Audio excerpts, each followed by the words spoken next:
मागच्या 55 वर्षात पहिल्यांदा असं घडलंय. संसदेचं पूर्ण अधिवेशन संपलं तरी देशाचे पंतप्रधान आणि गृहमंत्री संसदेत आलेच नाहीत. आज शेवटच्या दिवशी आले आणि तोंड दाखवले तर संसद अनिश्चित काळासाठी स्थगित झाली. ज्या नेहरूच्या नावानं रात्रंदिवस खडे फोडून तोंडाला फेस आला ते नेहरू. भारत जेव्हा चीन सोबत 1962 चे युद्ध हारला होता तरी सुद्धा संसदेत आले होते.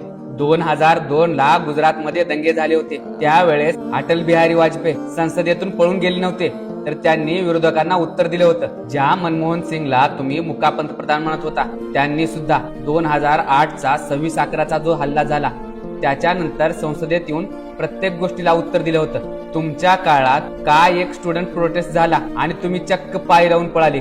काय नुसत्या बड्या बड्या बाता. काय मन एक केला 56 इंच का सीना. आता लोकांनी तुम्हाला ओळखून सोडले. फुगा फुटून हवा फुस्स झाले.